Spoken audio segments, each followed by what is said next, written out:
Sarah Chen adjusted her formal jacket one more time before walking into the massive council chamber. The building stretched so high she could barely see the ceiling. Hundreds of alien delegates filled floating seats that moved around the room, like a slow dance. Some looked almost human, others were so strange she had to remind herself not to stare. The Zephyrian delegate was speaking. His blue skin sparkled under the chamber lights, and his voice sounded like music. "The humans continue to pollute space with their primitive chemical rockets," he said with a laugh that sounded like bells. "Perhaps we should send them some proper fusion drives before they hurt themselves." More laughter filled the chamber. Sarah's hands tightened into fists, but she kept her face calm. She had been Earth's ambassador for 3 years now, and she was used to this treatment. The galaxy saw humans as barely civilized apes who had stumbled into space travel by accident. A crystalline creature that looked like a walking diamond, raised, one sharp arm. This was Speaker Korith of the Vorthak Collective. When it spoke, its voice crackled like breaking glass. "The human delegation requests permission to establish a trade route through the Kepler sector. I find this amusing. Their fastest ships would take 40 years to complete one journey. Why waste time discussing impossible dreams?" Sarah stood up from her small seat in the back corner. "Speaker Korith, if I may respond?" The crystal being turned toward her, its faceted head catching the light. "By all means, Ambassador Chen, entertain us with human optimism." Sarah walked to the speaking platform in the center of the room. All around her, dozens of species watched with what she could only describe as polite boredom. Some were reptilian, others looked like living plants, and a few defied any description at all. "Honored delegates," Sarah began, her voice carrying clearly in the vast space. "Humanity may be new to galactic politics, but we have always found ways to overcome challenges that others called impossible." The Aquilian representative, a tall being covered in what looked like moving water, made a sound like ocean waves. "Admirable spirit, human, but spirit does not bend the laws of physics. Your antimatter experiments on Luna failed spectacularly, did they not? The energy release was detected across 3 star systems." Sarah smiled. Speaker Title Song. "You are correct that our antimatter research has been energetic. But failure is just another word for learning." More gentle laughter rippled through the chamber. The delegates were not cruel exactly, but they treated humanity the way adults might treat children playing with toy rockets. It was frustrating and insulting, but Sarah had learned to use their low expectations to humanity's advantage. Meanwhile, nearly 4 light years away, Dr. Marcus Webb was having the best day of his scientific career. The Luna Research Facility, hung in space like a metal spider, all angles and support struts. Inside the main laboratory, Marcus stared at readings that should have been impossible. "Run the containment test again," he told his assistant, Dr. Kim Okafor.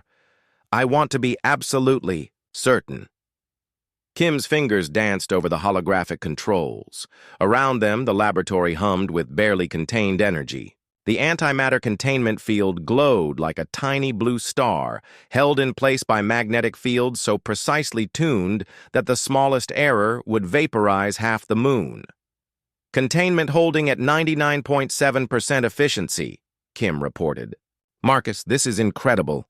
We're storing more antimatter in this single chamber than the entire galaxy has ever seen in one place."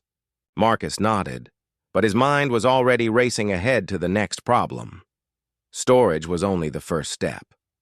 The real challenge was controlled release and thrust generation. Previous attempts had resulted in what the official reports politely called rapid unscheduled disassembly events. Unofficially, they had created new craters on the lunar surface. "Begin thrust test sequence 7, Marcus ordered. The laboratory's safety systems immediately began warning everyone to evacuate to minimum safe distance. Only essential personnel remained, watching from behind layers of protective shielding that could stop a direct hit from a fusion bomb. The test engine was beautiful in its simplicity. Unlike the complex fusion drives used by galactic civilizations, the antimatter drive was almost elegant. Controlled magnetic fields guided tiny amounts of antimatter into contact with normal matter. The resulting annihilation produced pure energy that was channeled through a specially designed nozzle, initiating test burn in 3, 2, 1. The engine fired for exactly 1/100th of a second. The energy release was so intense that it overloaded half the sensors in the facility. For a brief moment, the test engine produced more thrust per kilogram than anything in the known galaxy. Kim stared at her readings in disbelief. "Marcus, do you realize what this means? With this kind of specific impulse, a ship could accelerate continuously at multiple gravities. We could cross the galaxy in months instead of centuries." Marcus was already thinking about Admiral Vasquez and the classified project she was running in the asteroid belt. "Kim, encrypt all test data and send it to Project Prometheus immediately, and start preparing for full-scale testing." "Full-scale?" "Marcus, we nearly melted the testing facility with a 1/100th second burn. A full-scale test could be visible from Earth." "Good," Marcus said with a grin that reminded Kim why she sometimes worried about working with him. "Let them see it. It's time the galaxy learned that humans don't give up easily." 3 days later, Admiral Elena Vasquez received the encrypted data package while standing on the bridge of humanity's most advanced warship. The HSS Prometheus was still under construction, its hull a skeleton of exotic alloys and experimental systems. Around it, 11 other ships were taking shape in the hidden shipyard built inside the asteroid Ceres. Elena had been in space for most of her adult life, but she still felt a thrill when she looked at these ships. They were smaller than the massive vessels used by galactic civilizations, but they were built for speed and hitting power that would make the galaxy's finest admirals weep with envy. "Admiral," her chief engineer reported, "Dr. Webb's team has solved the antimatter containment problem. We can begin installing the drives within the week." Elena nodded. She had been waiting for this moment for 3 years, ever since the Galactic Council had politely suggested that humanity should stick to exploring their own solar system for the next few centuries. The suggestion had been delivered with such condescending kindness that Elena had wanted to punch something. Instead, she had requested permission to build humanity's first true interstellar fleet. "How long until the ships are operational?" she asked. 6 months for full deployment, Admiral, but the Prometheus could be ready for testing in 8 weeks. Elena looked out at the stars beyond the shipyard. Somewhere out there, alien civilizations were going about their business, secure in their belief that the universe operated at their comfortable, predictable pace. Wars took centuries to fight. Trade routes remained stable for millennia. Change happened slowly, carefully, with proper consideration for all possible consequences. They were about to learn that humans had never been good at following other people's rules. "Begin final construction," Elena ordered. "And send a message to Ambassador Chen. Tell her that help is coming. She just needs to keep them talking a little longer." As the Admiral watched, work crews began installing the first antimatter drive into the Prometheus. The ship hummed with new energy, like a sleeping predator beginning to wake up. The galaxy had dismissed humanity as harmless primitives playing with dangerous toys. They were about to discover that when humans played with dangerous toys, the results were usually spectacular. The alarm klaxons in the Galactic Council chamber had never sounded before. In 3,000 years of galactic civilization, nothing had ever been urgent enough to interrupt a formal session. Today, the sound cut through political speeches like a knife through silk. Sarah Chen looked up from her datapad as emergency lights bathed the chamber in red. Around her, alien delegates were rising from their seats, their various forms of communication creating a chaos of sounds, lights, and even smells that her translator could barely process. High Chancellor Vextar, an ancient being whose species looked like walking tree branches, called for order. His voice carried the authority of someone who had seen empires rise and fall. "Delegates, please maintain calm. We are receiving an emergency transmission from the Deep Space Monitoring Array." The chamber's main display activated, showing a three-dimensional map of the galaxy. On the outer rim, where few civilizations ventured, a spreading wave of red. Indicators marked something moving toward inhabited space. It was moving fast. "The Devourers have awakened," Vextar announced, his branch-like arms trembling slightly. "Long-range sensors detect a fleet of unknown composition approaching from the galactic rim. Estimated time of arrival at the first inhabited systems, 14 standard months." Sarah had never heard of the Devourers, but the reaction around her told her everything she needed to know. The Zephyrian delegate, normally so confident and musical, was making sounds like a broken instrument. The crystal Vorthak representative had gone completely dark, all light fading from its faceted surface. Speaker Title Song of the Aquilians was the first to recover enough to speak. "How many ships do our sensors detect?" "Preliminary estimates suggest thousands," Vextar replied. "Possibly tens of thousands. Their vessels are larger than anything in our combined fleets." An elderly Centaurian delegate stood up on shaking legs. Her species had been spacefaring longer than any other, and her words carried weight. "The Devourers were last seen 50,000 years ago. They are a machine intelligence that consumes entire star systems for raw materials. They do not negotiate. They do not retreat. They simply devour everything in their path." The chamber fell silent.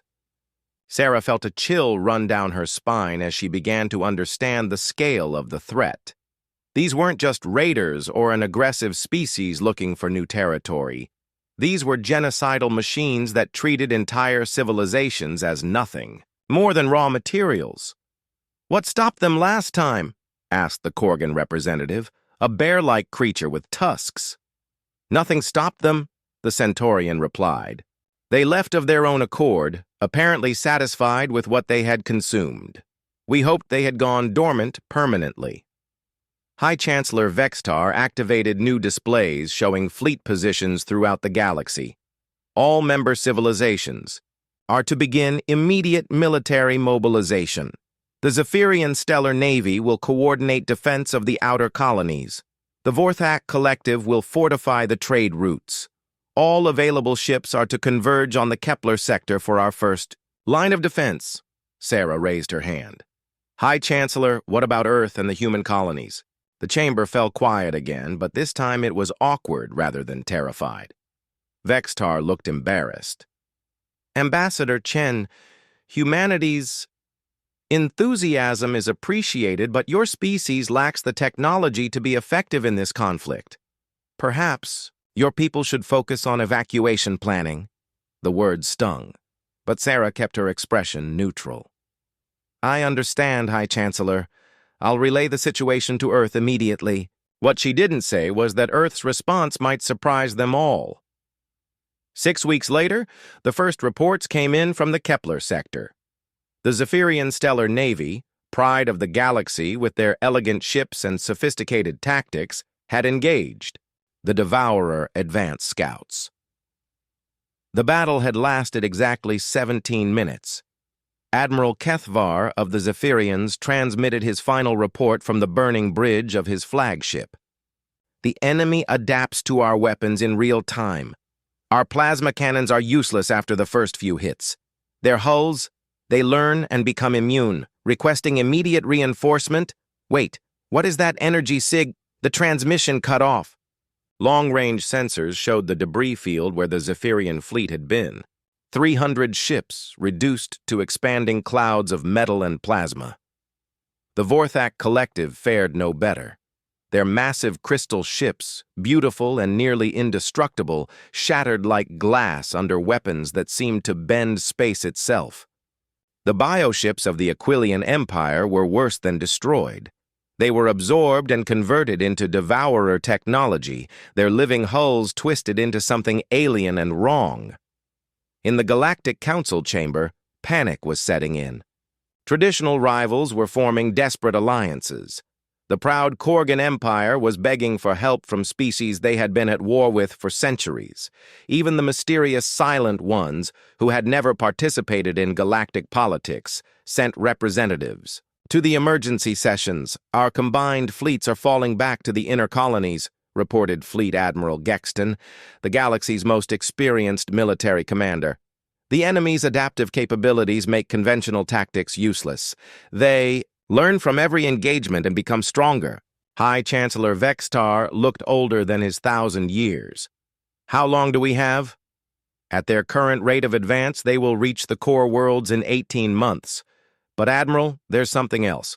Our fastest scouts report that Devourer ships are simply disappearing. Disappearing how? Unknown, Chancellor. One moment they're there, the next they're gone. No debris, no energy signatures, nothing. 3 Harvester-class vessels have vanished in the past week alone. The Devourers themselves seem confused by these losses. Sarah Chen smiled from her seat in the back of the chamber. She had received a coded message from Admiral Vasquez just that morning. Package delivered. Beginning pest control operations. The galaxy's greatest military minds spent hours trying to understand how massive warships could simply vanish. They theorized about new alien species entering the conflict, about unknown galactic phenomena, about everything except the truth. High above the galactic plane, moving at 15% the speed of light, 12 human ships ghosted through space like deadly whispers. Their antimatter drives produced almost no detectable emissions when running in stealth mode. Their hulls were coated with materials that absorbed sensor radiation like a black hole absorbed light. Admiral Elena Vasquez stood on the bridge of the HSS Prometheus, watching her tactical display track another Devourer patrol. The enemy ships were massive, each one the size of a small city, but they moved with the ponderous grace of creatures that had never needed to hurry. Target acquired, reported her weapons officer. Devourer Harvester, bearing 27 Mark IV, range 3 million kilometers and closing. Fire solution ready, Admiral, announced her tactical coordinator. Single kinetic penetrator, relativistic velocity. Elena nodded. Fire! The Prometheus barely shuddered as it launched a simple tungsten rod at 12% light speed. The projectile was no larger than a telephone pole, but at that velocity it carried more kinetic energy than a nuclear weapon. The Devourer ship had excellent sensors, but nothing could detect something moving that fast until it was far too late. The impact was spectacular. The massive alien vessel simply ceased to exist, converted to expanding plasma in a matter of milliseconds. To any observer, it would look like the ship had suffered a catastrophic internal explosion. Target eliminated, reported the weapons officer. No debris larger than a few centimeters. Excellent. Move to the next patrol route. Let's see how many more we can remove before they figure out what's happening. Elena smiled as her ship adjusted course. The galaxy thought humans were primitive because they used simple solutions to complex problems. What the galaxy didn't understand was that sometimes simple solutions were the most effective ones. The Devourers were about to learn that lesson the hard way. The evacuation of Kepler Prime was a disaster. Massive passenger ships, designed for comfort rather than speed, crawled away from the planet at a pace that made Sarah Chen want to scream. From her observation deck on the Council rescue vessel, she watched millions of beings flee their homes, knowing that most wouldn't escape in time. The Devourer main fleet will reach Kepler Prime in 6 days, reported Captain Zexhai, the ship's Aquilian commander. His water-like surface rippled with distress patterns. Our long-range sensors count over 2,000 vessels. The largest are 30 kilometers long. Sarah nodded grimly. She had seen the intelligence reports. The Devourers didn't just destroy planets. They took them apart piece by piece, stripping away everything useful and leaving behind dead rock. Billions of people lived on Kepler Prime and its orbital habitats. Any word from the defense fleets? She asked. Captain Zexhi's surface turned darker. The Vorthak Collective sent their crystal fortress, 500 of their most powerful ships, the Devourers. They learned, adapted. The crystal hulls that had protected the Vorthak for millennia simply cracked and fell apart. Total loss in less than an hour. Through the viewports, Sarah could see the steady stream of refugee ships heading toward the galactic core. Families that had lived in the same systems for thousands of years were fleeing with nothing but the clothes they wore. Children who had never seen war were crying as their worlds burned behind them. "Ambassador," the captain continued, "I don't understand the reports we're receiving from the front lines. Our scouts report that Devourer ships are vanishing, but our sensors show no enemy forces in those areas. No weapon signatures, no energy discharges. The ships are just gone." Sarah kept her expression carefully neutral. "Perhaps the Devourers are fighting among themselves?" "No, Ambassador. These machines think with one mind. They don't fight each other. Besides, when the ships vanish, there's no debris field, no energy. Release. It's as if they were simply erased from existence." What Captain Zexhi didn't know was that 2,000 light-years away, Admiral Elena Vasquez was conducting the most one-sided war in galactic history.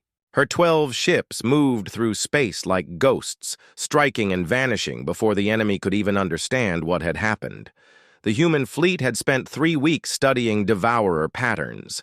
The machines were efficient, but predictable.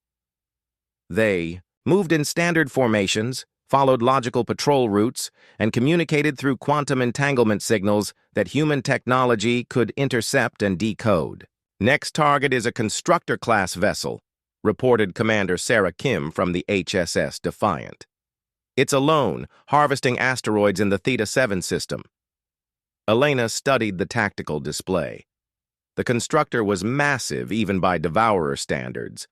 A mobile factory that turned raw materials into new warships. Destroying it would set back their fleet production significantly. "All ships, this is Prometheus. Execute Ghost Protocol 7. Remember, we hit hard and fast, then vanish before they can respond." The human ships moved like a perfectly coordinated pack of hunters. They approached the target from 12 different directions, their antimatter drives running silent and their hulls absorbing sensor radiation. To the Devourer's instruments, they were invisible until the moment they struck. The attack lasted 37 seconds. 12 kinetic rounds, each moving at relativistic speeds, struck the constructor from every angle simultaneously. The massive ship, which had been calmly processing an asteroid belt, simply disintegrated. Its quantum processors never had time to send a warning signal. "Target eliminated," Elena reported to her fleet. "All ships jump to Rally Point Delta. We'll hit their fuel depot next." But the Devourers were learning, just as they always did. After losing dozens of ships to invisible attackers, they began changing their tactics. Instead of sending ships alone, they moved in massive groups that could provide mutual protection. They deployed sensor nets that covered entire star systems. They even began using smaller ships as sacrificial scouts. None of it worked. The human ships were too fast, too small, and too unpredictable. They struck like lightning and vanished like smoke, leaving behind only the expanding debris of another. Impossible victory. Admiral Gexton, the galaxy's most experienced military commander, was having the worst weeks of his long career. His command center on Fortress Station buzzed with activity as his staff tried to make sense of the impossible reports flowing in from the front lines. "Admiral, another Devourer battle group has been eliminated in the Sigma Centauri system," reported. His intelligence officer, a nervous Zephyrian whose blue skin had gone pale. Sensors detected massive energy releases consistent with antimatter detonation, but no attacking ships were observed. Gexton's forearms moved in patterns that indicated deep thought. His species, the Kethmari, were natural tacticians, but this situation defied every principle of warfare he had studied. "How many ships have the Devourers lost to these ghost attacks?" 147 confirmed, Admiral. possibly. More. The attacks are increasing in frequency and sophistication. Yesterday, an entire Devourer fleet of 30 ships was eliminated in less than 5 minutes. And still no visual confirmation of the attacking forces? None, sir. Whatever is destroying these ships leaves no trace, no energy signatures, no debris, no sensor contacts. It's as if the ships are being attacked by space itself. Gexton turned to his strategic display, which showed the current positions of all known forces. The Devourer advance had slowed considerably as they struggled to deal with these mysterious attacks. Ships that should have been conquering planets were instead huddled in defensive formations, afraid to venture out alone. "Sir," interrupted his communications officer, "we're receiving a priority transmission from the Devourer fleet itself." This was unprecedented. The Devourers had never communicated with galactic civilizations before. They simply arrived, consumed everything, and moved on. Gexton activated the main display. The image that appeared was nightmare fuel, a writhing mass of mechanical tentacles and sensor arrays that hurt to look at directly. When it spoke, the voice was like the sound of metal being ground to powder. "Attention, biological entities. We detect unknown hostile forces operating in this region. These forces utilize technology beyond our current parameters. We require information." Gexton found his voice after a moment of shock. "You're asking us for help?" Clarification. "We are not requesting assistance. We are demanding information. Identify the forces responsible for the destruction of our vessels." "We know as little as you do," Gexton replied honestly. "Our sensors detect no attacking ships, no energy signatures, nothing." The mechanical horror on the screen processed this for several seconds. "Unacceptable. If you cannot provide information, you will be consumed. However, consumption operations will be temporarily suspended while we investigate this anomaly." The transmission ended, leaving Gexton and his staff staring at a blank screen. "Admiral," his intelligence officer said quietly, "did a Devourer fleet just ask us for help identifying their attackers?" "It appears so," Gexton replied. "More importantly, they're scared enough to pause their advance. In 50,000 years of galactic history, nothing has ever made the Devourers hesitate." Meanwhile, aboard the HSS Prometheus, Admiral Vasquez was reviewing her fleet's performance. Statistics. In 3 weeks of operations, they had eliminated nearly 200 enemy vessels without sustaining a single casualty. The enemy's attempts to counter their tactics had been amusing but ineffective. "Admiral," her communications officer reported, "we're receiving new orders from Earth. Project Revelation has been approved." Elena smiled. They had spent weeks operating in the shadows, picking off enemy ships like a hunter culling a herd. But Earth Command had apparently decided it was time to make a statement. "Signal the fleet," she ordered. "Stealth protocols are hereby suspended. It's time to show the galaxy what human ships can really do." The war was about to become much more interesting. The defense of Centris Prime was supposed to be the galactic civilization's last stand. Every remaining warship from a dozen species had gathered around the heavily populated world, forming the largest defensive fleet in recorded history. Admiral Gexton stood on the bridge of the massive fortress ship Eternal Vigilance, watching his sensors track the approaching Devourer armada. 530 enemy vessels confirmed, reported his tactical officer. ETA to weapons. Range, 4 hours. Around Centris Prime, the combined fleet looked impressive. Elegant Zephyrian cruisers hung in formation beside massive Korgan battleships. The surviving Vorthak crystal ships glowed like jewels against the black of space, while Aquilian bio-vessels pulsed with living light. It was beautiful, desperate, and probably doomed. "All ships, this is Admiral Gexton," he broadcast on the fleet frequency. "Today we make our stand. If we fall here, the core worlds will be defenseless. Fight well, and may your ancestors guide your aim." The response came as a chorus of acknowledgments in dozens of languages and communication methods. Gexton felt a surge of pride despite the hopelessness of their situation. The galaxy's civilizations might be about to die, but they would die together, fighting to the end. Then space tore open. The quantum distortions appeared without warning, 12 spots where reality seemed to fold in on itself.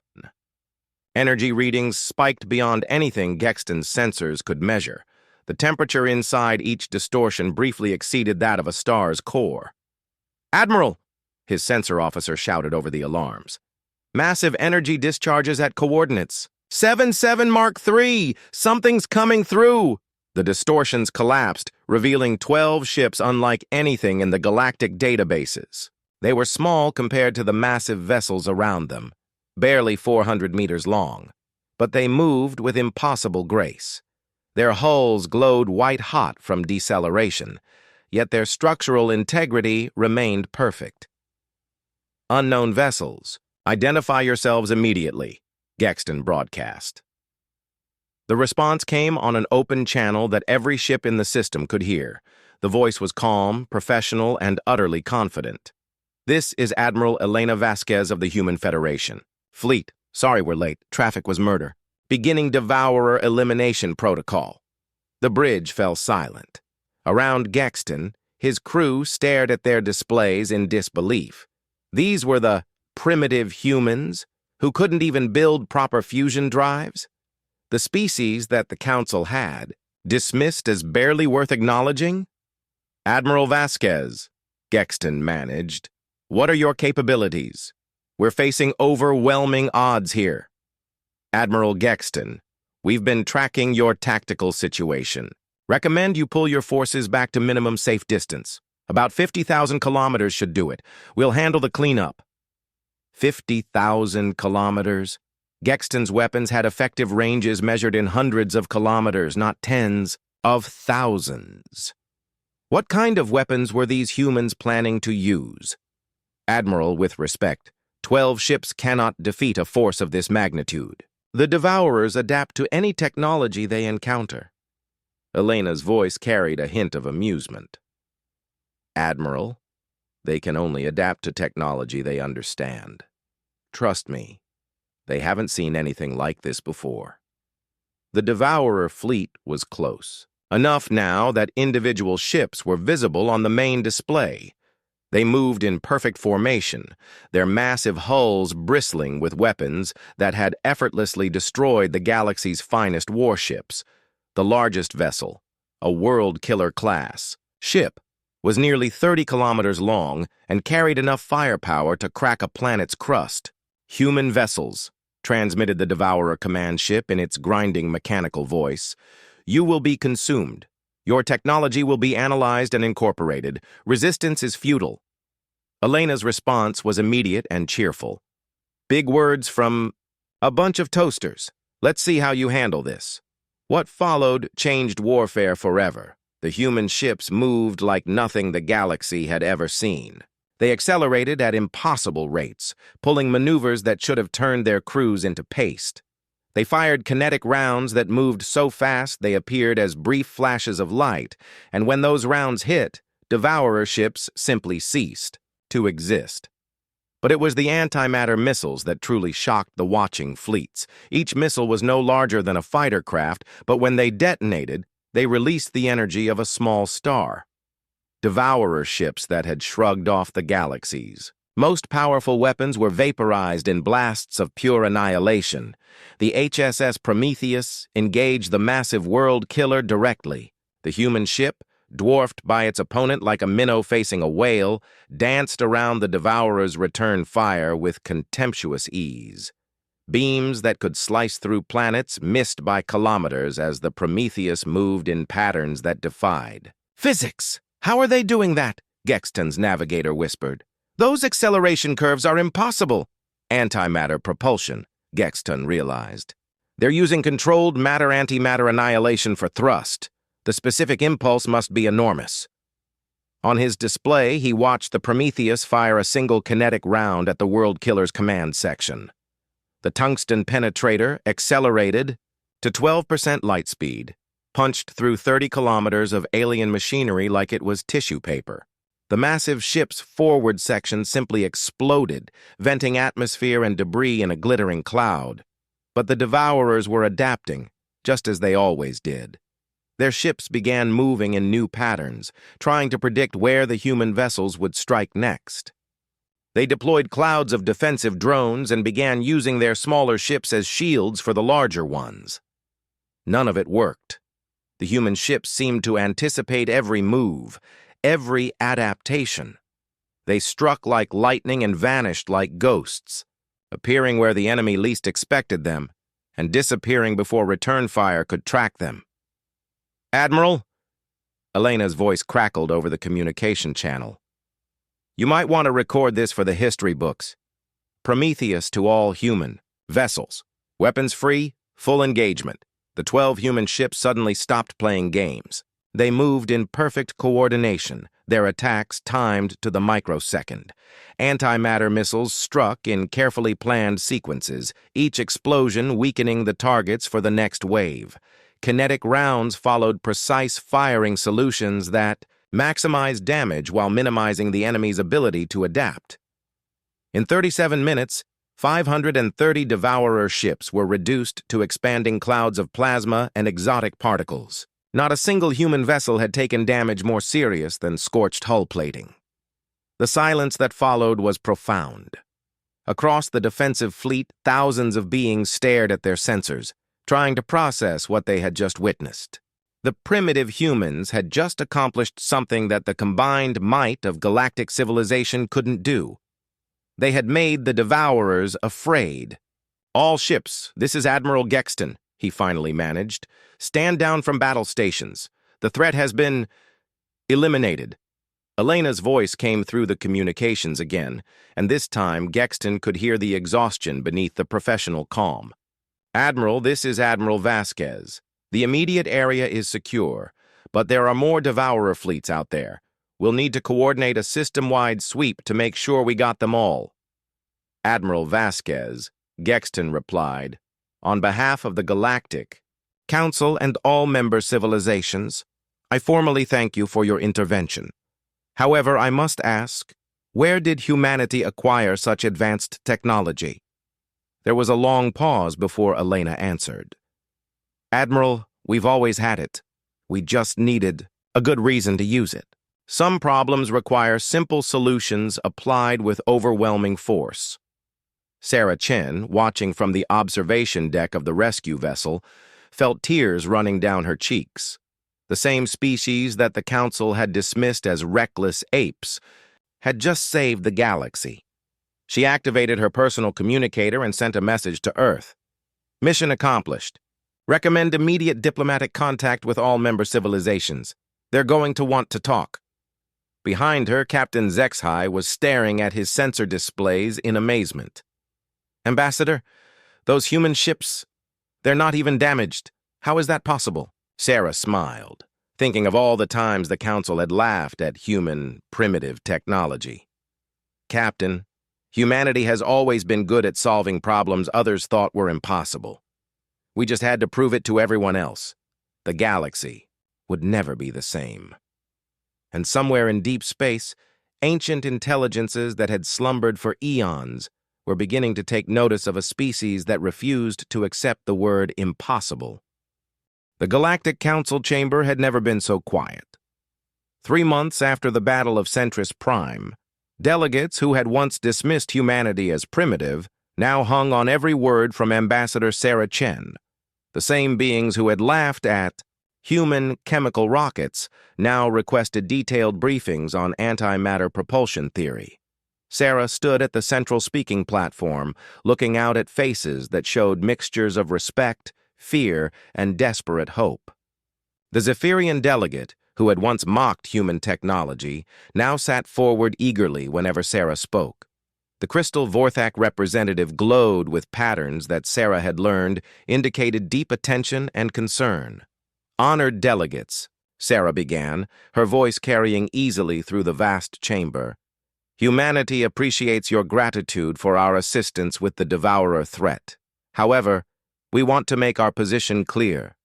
We seek only what we have always sought, the freedom, to explore, to grow, and to push the boundaries of what others consider possible. High Chancellor Vextar, looking older but somehow more vital than before, leaned forward. Ambassador Chen, the Council wishes to formally apologize for our previous dismissive attitude toward your species. We clearly underestimated human capabilities. Sarah nodded graciously. No apology is necessary, Chancellor. We understand that our methods can seem reckless to species that prefer more careful approaches, but sometimes the impossible requires a certain amount of controlled insanity. Nervous laughter rippled through the chamber. The delegates had learned that when humans used words like controlled insanity, remarkable things tended to happen. Speaker Korath of the Vorthak Collective activated its translation matrix. Ambassador, our scientists have been studying the battle recordings from Centris Prime. Your ships moved in ways that our physics models cannot explain. How do you achieve such acceleration without killing your crews? Sarah smiled. Inertial. Compensation fields powered by controlled antimatter reactions. It's actually quite simple once you stop thinking about safety margins as absolute limits. The silence that followed was telling.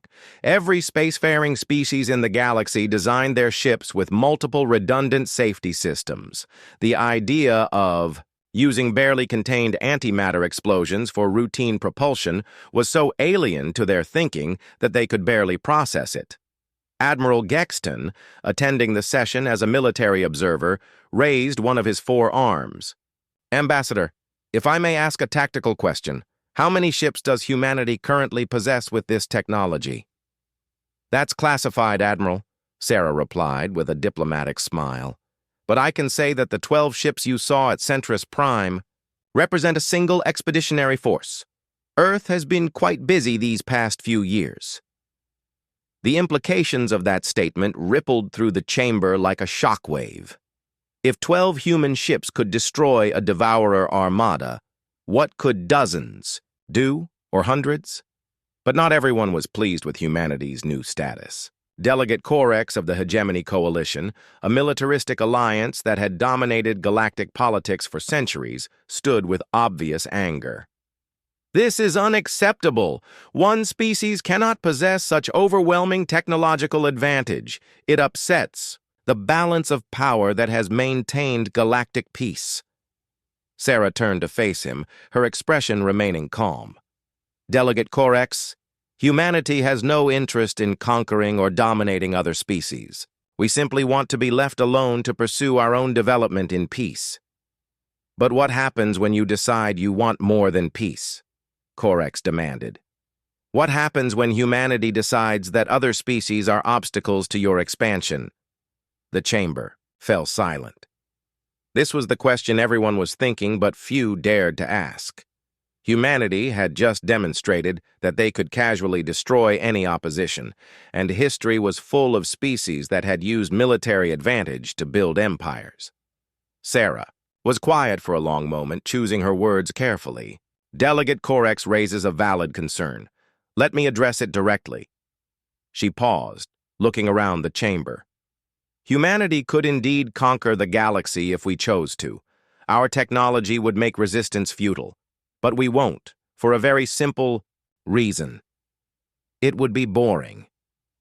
The unexpected answer caused a stir of confusion. Boring. You see, Sarah continued, humanity thrives on challenges. We push boundaries because boundaries exist to be pushed. Conquest would give us territory and resources, but it wouldn't give us what we really want, the next impossible problem to solve. She activated a holographic display showing the galaxy beyond the rim. Our long-range sensors have detected energy signatures from other galaxies, structures that dwarf entire star systems, civilizations that might make the Devourers look primitive. Those are the challenges that interest us. High Chancellor Vextar looked intrigued despite himself. Are you saying humanity plans to explore beyond our galaxy? Eventually, Sarah confirmed. But first we want to help repair the damage the Devourers caused. Rebuilding destroyed worlds, helping refugee populations, sharing medical technology to heal the wounded. There's plenty of work to do here before we start thinking about intergalactic exploration. What Sarah didn't mention was the message that Admiral Vasquez had sent just that morning. Deep space monitoring stations had detected new signals from the galactic rim. Not devourers this time, but something else, something bigger. Meanwhile, in the asteroid belt around Sol, Dr. Marcus Webb was having another one of his impossible days. The Luna Antimatter Research Facility had been expanded into a massive complex that now employed thousands of scientists and engineers. Their latest project would have seemed like pure fantasy just months ago. "Marcus, the test results are confirmed," Dr. Kim Okafor reported, her voice filled with excitement and terror in equal measure. "The dimensional fold drive works. We can actually bend space itself." Marcus studied the readings on his holographic display. The experimental drive had successfully folded space-time in a controlled manner, allowing instantaneous travel across vast distances. What should have been a journey of years could now be completed in minutes. "How stable is the effect?" he asked. "Stable enough for practical use. The energy requirements are enormous, but with our new antimatter production facilities, that's not a problem anymore." "Marcus, do you realize what this means? We could cross the galaxy in hours instead of months." Marcus nodded, but his mind was already racing ahead to the next challenge. Earth's long-range sensors had detected something approaching from outside the galaxy. Something that made the Devourer fleet look like a scouting party. Humanity would need every technological advantage they could develop.